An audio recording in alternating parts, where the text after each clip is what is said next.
सोचिए, अगर आप अपनी पत्नी के प्रेमी को गोली मार दें तो क्या होगा। एक नेवी ऑफिसर, एक लोडेड रिवॉल्वर और एक आवाज़ जो बॉम्बे हाई कोर्ट तक गूंज गई, मिस्टर नानावती नॉट गिल्टी। सोचो, एक आदमी ने दिन के उजाले में 3 गोलियां चलाईं।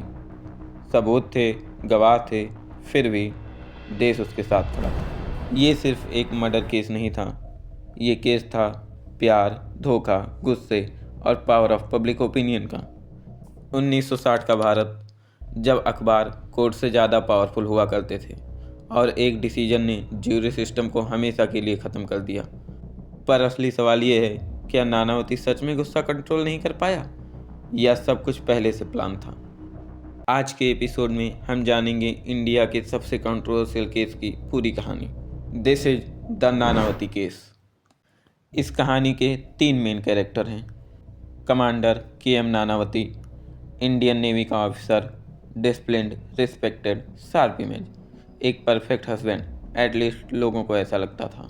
Sylvia Nanavati, British origin, elegant, lonely और इमोशनली वल्नरेबल। प्रेम आहूजा, बॉम्बे का बिजनेसमैन, चार्मिंग, रिच और केयर फ्री लाइफ स्टाइल। यही 3 लोग इस कहानी को ट्रेजेडी में बदलने वाले थे। नानावती अक्सर महीनों तक घर से दूर ड्यूटी पर रहता था। इसी अकेलेपन में सिल्विया और प्रेम आहूजा के बीच एक रिश्ता बन गया। शुरुआत में दोस्ती, फिर बातें और फिर अफेयर। एक दिन सिल्विया खुद टूट गई और उसने नानावती से कहा, I am in love with Prem. Nanavati चुप रहा, पर उसके अंदर कुछ टूट चुका था। 27 अप्रैल 1959।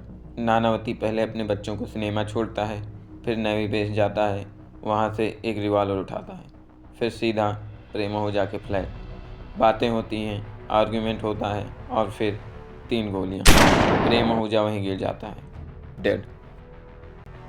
नानावती भागता नहीं है, सीधा जाता है पुलिस के पास और कहता है, I killed Prem Ahuja. Case simple लग रहा था, murder with weapon, and story. पर यहाँ से कहानी पलट जाती है। बॉम्बे के अखबार नानावती को हीरो बना देते हैं। हेडलाइन चिल्लाती हैं, wronged husband, betrayed naval officer. Public emotion high था और कोर्ट रूम में ज्यूरी सिस्टम था। डिफेंस का आर्गुमेंट सिंपल था, गन एक्सीडेंटली फायर हुई। नानावती इमोशनल शॉक में था, लेकिन प्रोसिक्यूशन कहता है गन लोडेड थी, 3 शॉट्स, क्लियर डिस्टेंस। फिर भी ज्यूरी का वर्डिक्ट आता है, not guilty. High court jury के डिसीजन से शॉक हो जाती है। जजेस कहते हैं ज्यूरी इमोशनल हो गई, लॉ को इग्नोर किया गया। केस हाई कोर्ट जाता है और नानावती को गिल्टी डिक्लेयर किया जाता है। सुप्रीम कोर्ट ने नानावती को आजीवन कारावास की सज़ा सुनाई, लेकिन बाद में महाराष्ट्र के गवर्नर ने अपनी पार्डनिंग पावर का इस्तेमाल करते हुए उन्हें रिहा कर दिया। इस केस का सबसे बड़ा इम्पैक्ट क्या हुआ था?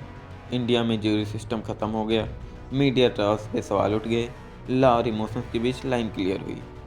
नानावती केस ने हमें एक चीज़ सिखाई, जस्टिस सिर्फ दर्द से नहीं, सबूत से होता है।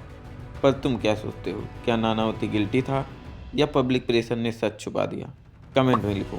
और अगर तुम्हें ऐसे रियल इंडियन केस फाइल्स पसंद हैं, subscribe to the law archives.